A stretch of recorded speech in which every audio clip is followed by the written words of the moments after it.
Hey moms, welcome to the Virtual Sixfigure Mom Podcast, a show for moms who want to achieve their definition of success while managing their day-to-day responsibilities and maintaining some sense of sanity along the way. Let's jump into today's episode.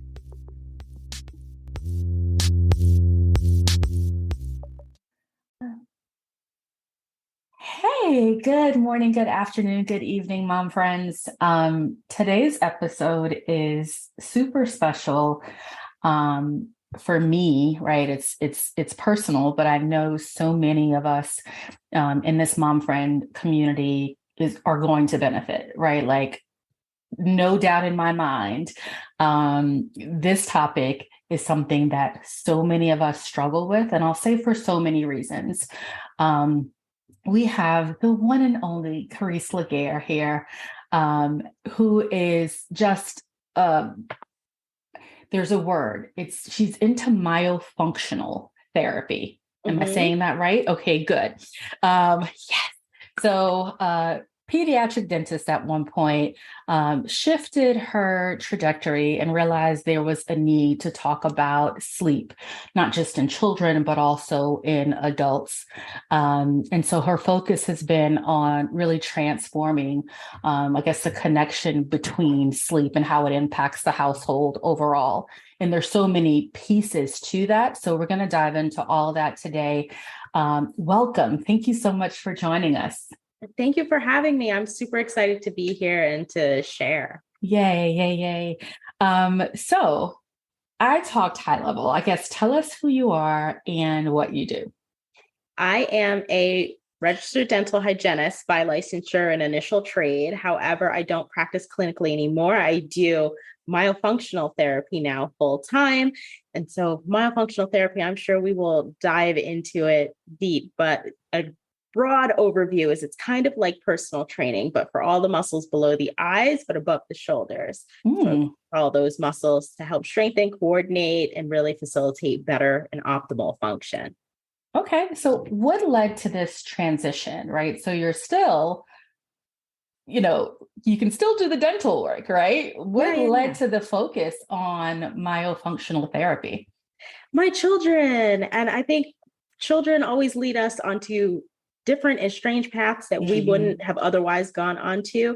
But I have 4 kids, and I like to say that as a mom, I feel like we all kind of give the highlight reel when somebody asks, how is everything? How is, little Timmy or whatever? And I did that too for a long time. I was saying everything's good. This one's in soccer, or that one's doing a dance recital or whatever. But really, I had a whole lot of things going on in my home that I wasn't talking about because there's some internal shame with that I think we all bear as parents. But my son, he had ADHD, a lot of behavioral and impulse control issues. Like if I saw the principal one more time, it was a problem. And my daughter, so I have one son, he's the oldest, and then 3 girls. And my daughter, she had every sleep issue under the sun, my oldest daughter. I mean, you name it, we went through it every single night for 10 years. It was bedwetting, it was sleepwalking, it was night terrors. I mean, blood curdling screams in the middle of the night. Oh, no. It was a nightmare just trying to get through one night with her without any events. My youngest 2 daughters had a lot of upper respiratory issues. So frequent ear infections, congestion, runny nose, sore throat, like the whole gambit of what could go on went wrong with every type of infection with them. And so it was really a pediatric dentist that put all that together for me, that a lot of what was going on with them really stemmed from the same thing, how they were breathing, how they were using their orofacial muscles, and the importance of breathing. And so that pediatric dentist really changed my life, because once I saw a lot of what I was able to uncover in my children, and how I phrase it is I really started to meet them for the first time and not, a veil of who they were behind all of that illness. It was the thing that really pushed me forward into wanting to help as many other people as possible.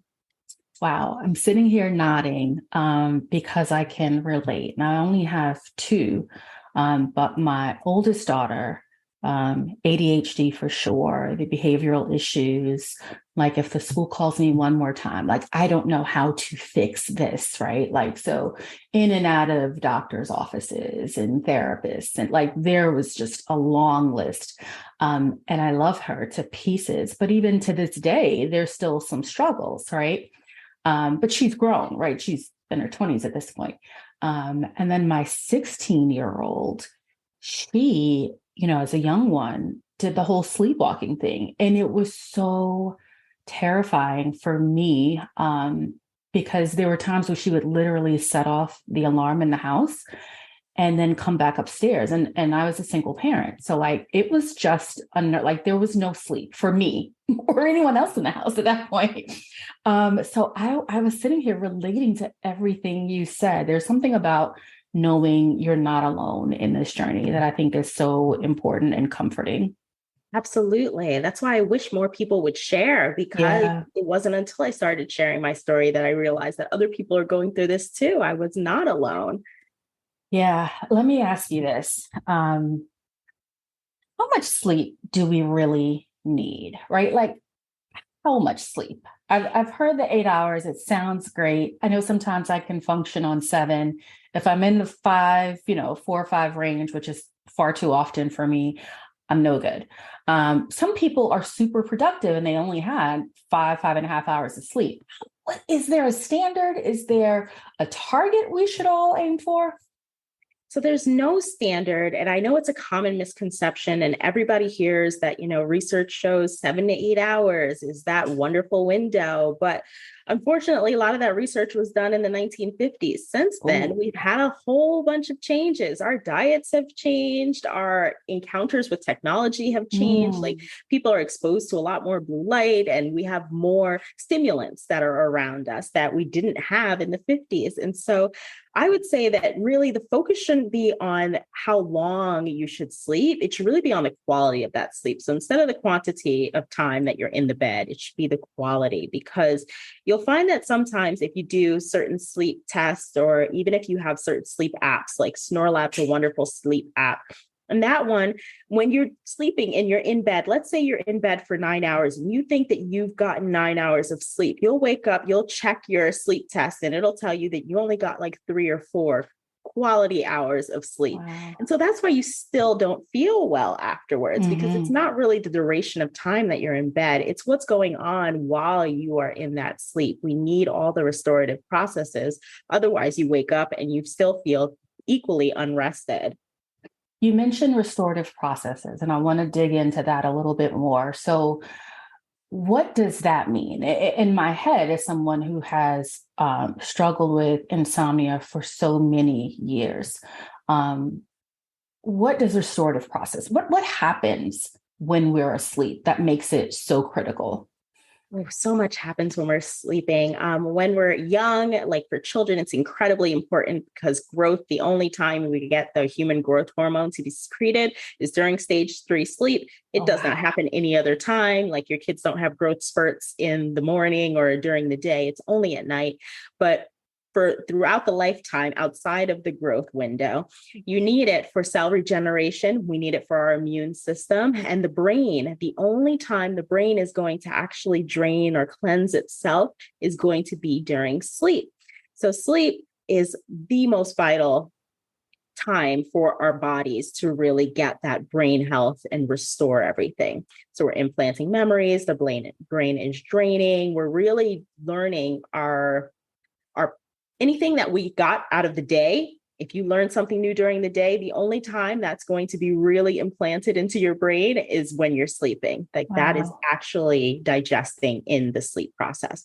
But what happens is that if something is altered, and let's take breathing, because breathing is something we don't talk about enough during sleep. If we are mouth breathing, or if we're struggling with breathing, like you're snoring, or you have obstructive sleep apnea or upper airway resistance syndrome, where you're not getting adequate breath in, then your body goes into a lower tone of oxygen. So now we've got to prioritize, because oxygen is our main thing. We can go for weeks without food, days without water, but like mere minutes minutes without oxygen. We need that. And so once your body's in a lower state of oxygen, your body's going to now prioritize breathing. Now breathing's got to be the thing. We don't have time for cell regeneration. We don't have time for the brain to implant any memories. We don't have time for any of that. We're just trying to keep you alive. That way you can wake up and we can just try to get by another day. And so you'll miss all those processes and all of those vital things that we really need to happen at night. If something is going on, like you're not breathing adequately and the body now has to shift what it's doing while you are sleeping.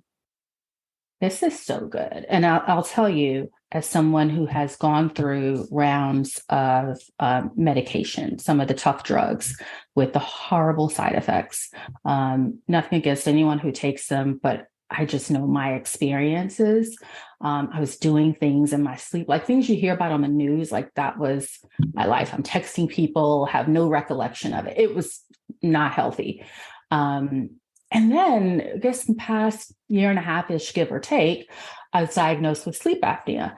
And I didn't have anyone have this thorough of a conversation with me about the importance of sleep, or the I guess severity, right? Depending on how bad your sleep apnea is, of that lack of oxygen getting to the brain and how that contributes to my ability to mom and work and take care of home. Like I see you nodding and I'm like, so this stuff isn't in my head. And again, for this community of moms who are dealing with it, sometimes in silence, because I know for me, people are like, oh, we'll just put the phone down or just this.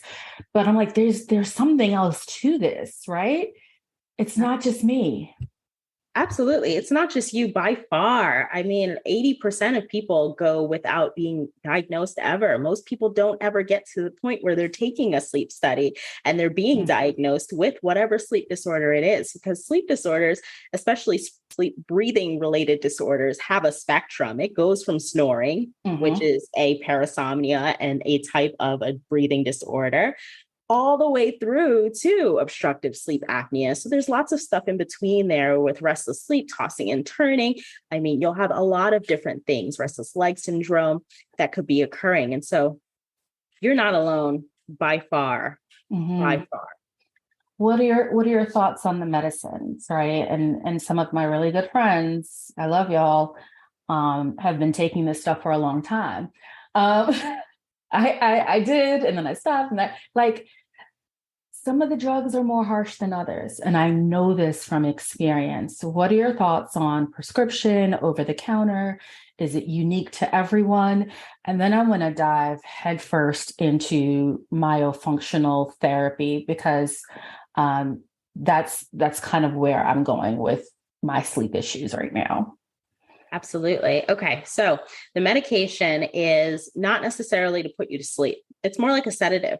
And so that's where we really lose that connection there, because yes, you can be sedated, just like if you were put under anesthesia for a surgical procedure, you're sedated. You're not sleeping. It's a misnomer to call it sleep, because you're not actually sleeping. None of those restorative processes are happening. You don't have the cycles, because we cycle through when we are sleeping. We cycle through all the sleep stages. We dream. Your body is going through an active process of restoration while you're sleeping.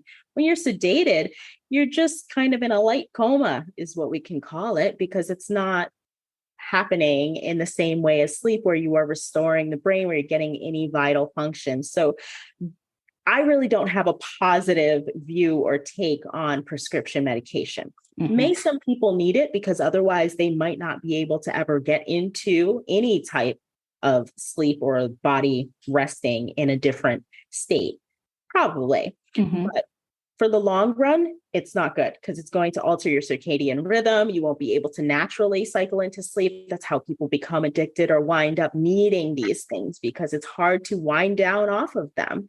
When we talk about over the counter, we're talking about melatonin a lot. whole lot of things that we could say about melatonin. First of all, these over-the-counter supplements, we never know 100% what's in them. We know what's written on the label, but without proper regulation, we're never going to know if we're getting the adequate dose that we need of the melatonin, number one. Number two, it's something that our body naturally produces, and you can actually manipulate your melatonin and your circadian rhythm by just creating a better schedule for yourself with your sleep. And that, I think, is something we don't talk enough about as adults. So for moms, we'll talk to each other all day long about the importance of routine and structure for children.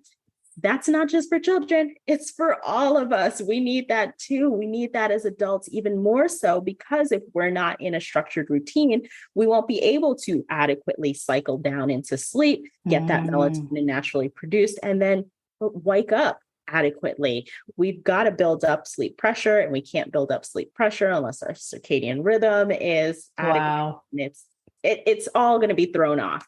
So I am not a fan of the prescriptions or the supplements. So you touched on something, and I am a work in progress, as I know so many of us are. I've got a pretty good morning routine when I can wake up at a reasonable time, and that all depends on how well I sleep the night before. Absolutely. I don't have a really good evening routine. And so talk to us a little bit about your recommendations for, good bedtime practices, good wind down practices, good sleep hygiene, right? All of that, because there's so much I'm doing wrong, and I'm not alone, because you already told me I'm not alone. You are not alone. Yes, I sleep with my phone in the bed, like full disclosure. So I know. Talk to us. Let's get rid of that first and foremost. Okay. We've got to get rid of the phones. It shouldn't be like in the bed with you for sure. We have to move it and shift it. I want it at least 4 feet away from your body. And why is not the same reason you might be thinking. You might be thinking it's all about the blue light and so forth. But for me, it's really about the energy, your electromagnetic fields, and that you don't want anything, because that cell phone is giving out a signal and it's bringing in a signal, especially with the Wi-Fi and the cellular. It's pulling in magnetic frequencies, and it is putting out electromagnetic frequencies. Wow. And you have to regulate how much of that is around you, because our bodies are electric. We know that. It's just simple biology, the neurons and how we transmit information throughout our body. It's electrical currents and signals. And so that throws off your body just as a whole. So I want it at least 4 feet away from your body. That way you can regulate your own electromagnetic signal. Second, I want consistency. So anything that you think you can commit to. A lot of us are busy working people. We cannot commit to getting to bed when we get our kids at bed at 8 p.m. You've got to get yourself an actual schedule that you can consistently maintain. So if that's 10 p.m. for you, then that's 10 p.m. for you. But prior to that, give yourself about an hour before, around 9 p.m. to start winding yourself down in to that 10 p.m. So I always recommend that you start with some sort of airway management. Airway management just means that you're going to be very aware that breathing is going to be the number one thing that can throw you off when you are sleeping. And so you're going to optimize that as best you can.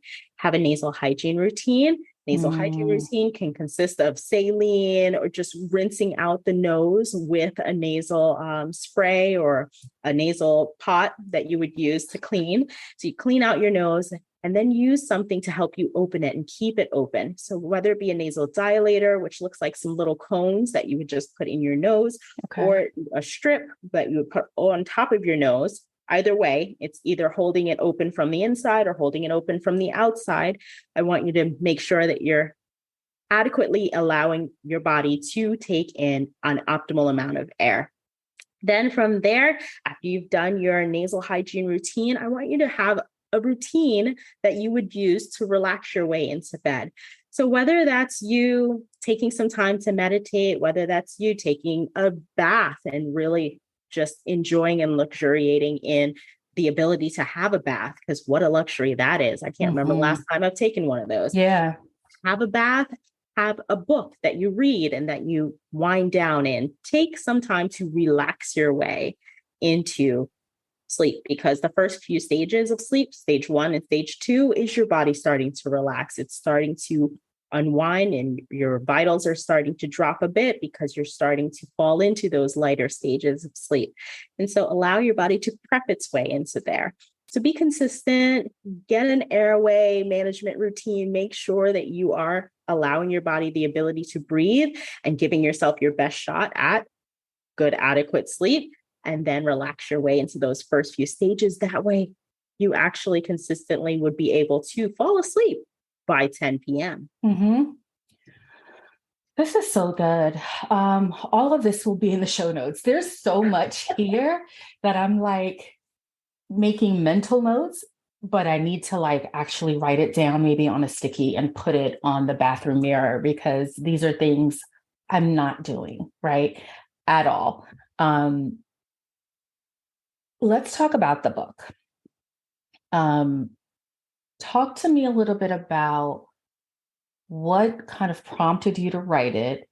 Talk about a few of the highlights, because there's so much in there. I saw the copy you sent and read through it. Like there's so much meat in there on how we can change our lives, change our sleep, change our breathing, right? And how all of this impacts our success, impacts our productivity, impacts just life, right? So Absolutely. dive into that. Why did you write the book, right? I know why it's beneficial to me, but why'd you write it? And then talk to us a little bit about it. Sneak peek for those who haven't read it. Absolutely. So the book is called Accomplished: How to Sleep Better, Eliminate Burnout, and Execute Goals. And essentially, it's a labor of love, because I am one person. I can only reach but so many people. There's not enough myofunctional therapists. I've got to get the word out. And so the book really came as just a labor of love, where it's just me expressing as much of my knowledge as possible onto paper so that we can really get the word out.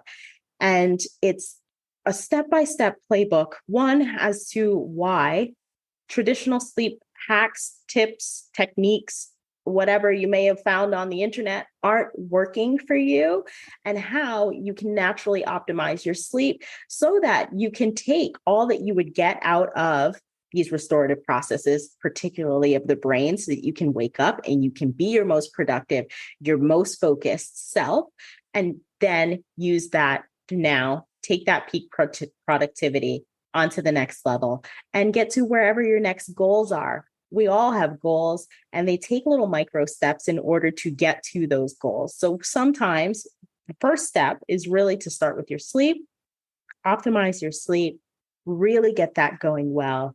You'll find yourself more productive, and you'll really find yourself able to achieve significantly more. And so in there, I have my 4-step plan. It's the CARE plan, CARE. Mm-hmm. And in that CARE plan, you're going to find out how you can exactly take yourself to that next level. And it's really, really simple. I really walk you through it step by step. Yeah, it's definitely simple. It's going to require effort, right? So I think part of the struggle sometimes is just our commitment to shifting so much of what's become a habit, poor habit, but a habit for many of us. And so I think, for me, I need an accountability partner. I haven't found one yet who struggles the way I struggle with sleep. And I think part of it is the phone. Part of it is just this struggle with turning my brain off, right? And not being consistent with evening meditation. And so, yes, the tips are simple, but like the execution for me is why is this a hurdle? Why is this change in behavior that I think can be life-saving? Why is that such a hurdle for some of us? We know what we're supposed to do, right? Absolutely. Oh, we all do. I mean, shouldn't we all have wonderful bodies and beautiful model-like figures? Because we all know that we should diet and exercise, right? Yeah. It's really difficult to implement any sort of change, because change is us now having to accept that something that we were doing it wasn't the right way. And our brain is very protective of our ego. Our brain is like, look, you're right all the time and everything. If you wanted to eat that pizza, you were right to eat that entire pie. That's fine. But we know that, we've got to accept You're certain talking to levels of me. It's my brain. Jeez. All right. Sorry. It is your brain. It's our brain. It's very protective, our brain. Okay. It's two jobs. Make sure that we stay alive and that we are never proven to be wrong, because we're always right about whatever it is that's going on here. But change is very difficult. But it's the simple steps that you start to take day by day that can help you with that change. An accountability partner, I think, is incredibly important. And I talk about it in the book too. But an accountability partner doesn't necessarily have to be someone who has the same struggle as you. The accountability partner can just be someone who will hold you to the fire, will keep your feet on the fire, and will say, look, did you do your routine you didn't do your routine? Come on, you've got to get that going. Somebody who's going to push you, motivate you, not the pushover person or the yes person in your life who, will be like, oh, that's okay. Don't worry about it. Maybe you'll start again next week. We need the person who is going to push you. I even did it myself when I was writing the book, had an accountability partner to say, okay, how many pages did you get done? Did you finish that chapter you said you were going to finish? Where is the progress? Why is it not done? Yeah. And it's got to hold you just accountable to that particular thing. Otherwise, you won't get the change. You won't get the change if there's no pressure.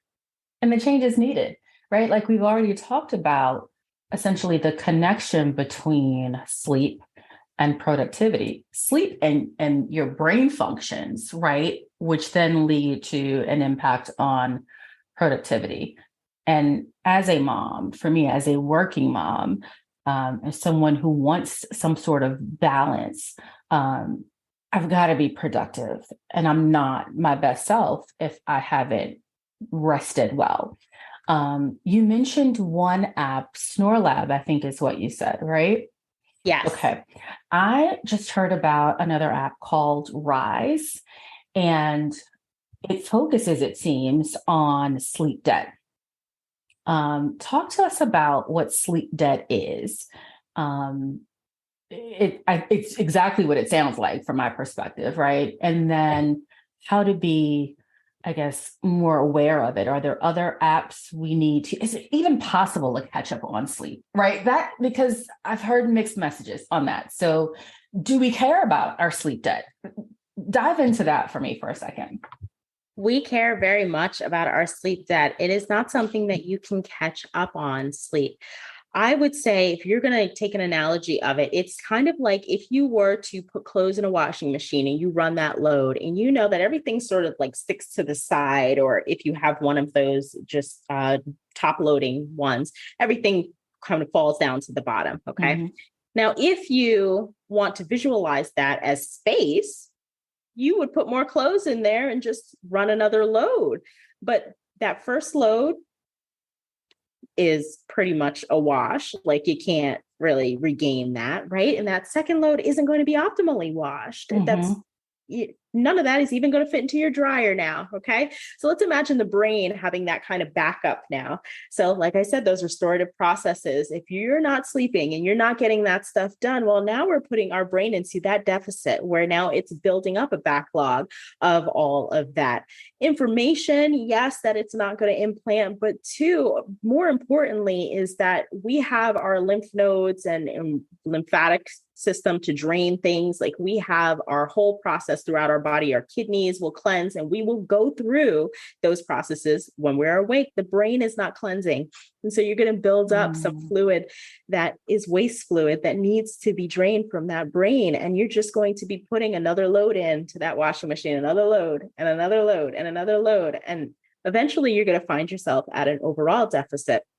So when we find that we have sleep when we find that we have sleep debt that is increased, right? And so now you haven't slept for a while now, and you've really had a crunch or a timeline to hit with some certain thing. And so now it's been a few days.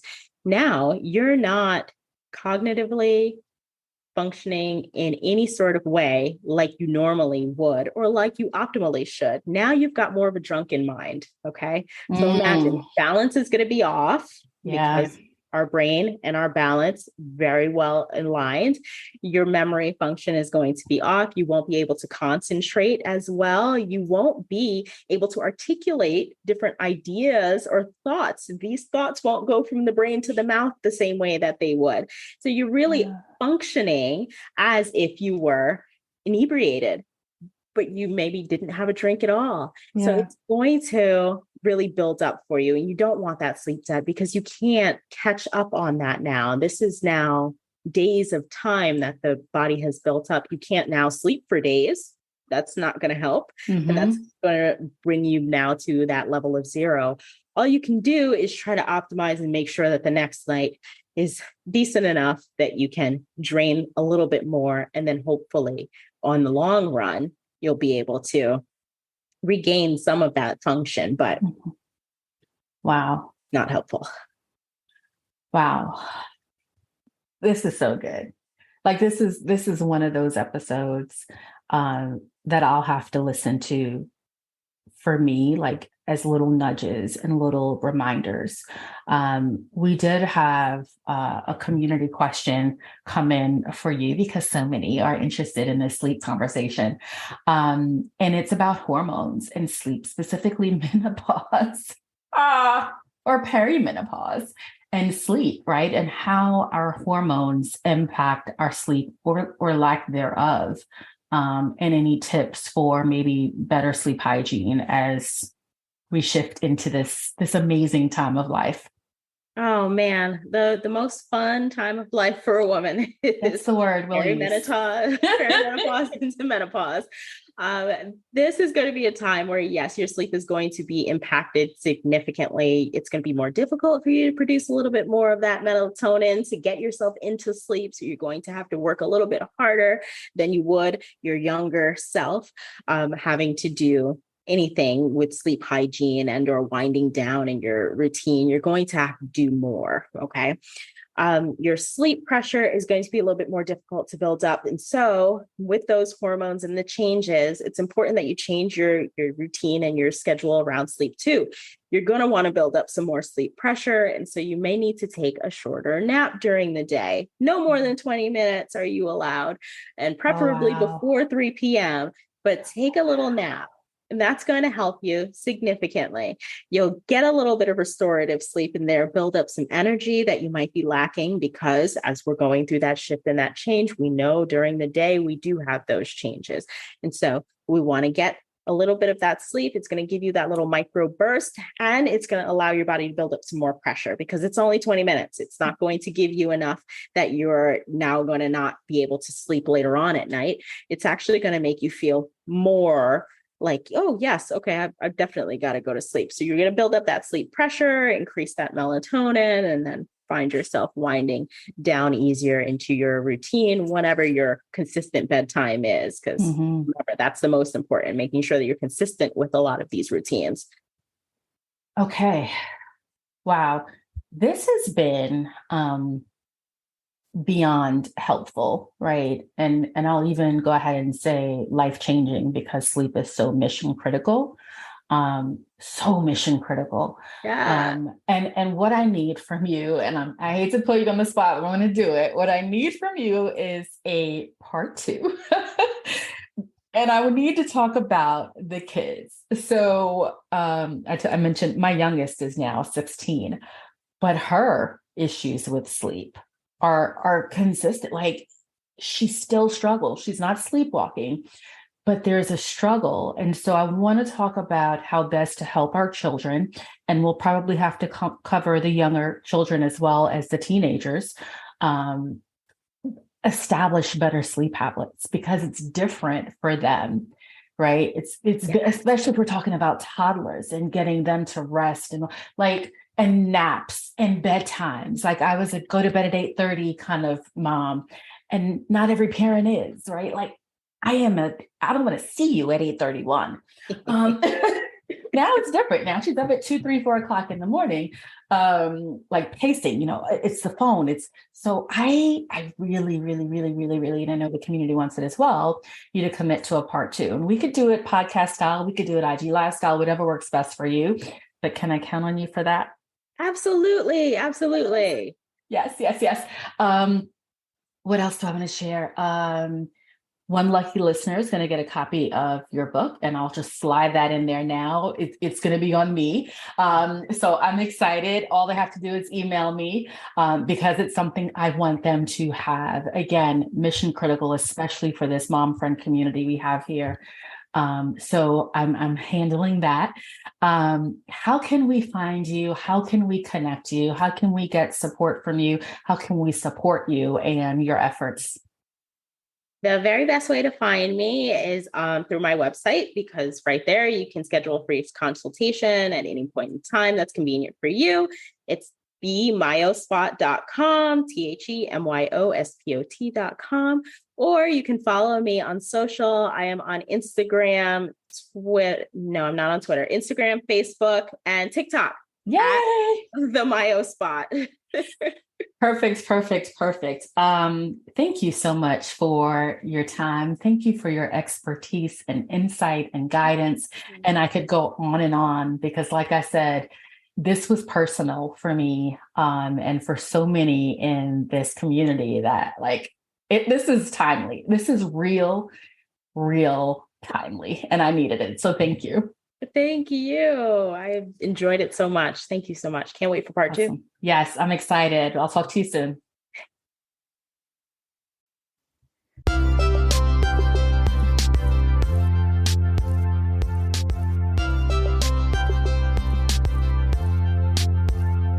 Thank you so much for listening today. Make sure you stay connected with the Virtual Six-Figure Mom community. Hit subscribe for podcast episodes. Visit our website at www.virtualsixfiguremom.com and join our growing online community on Instagram and LinkedIn.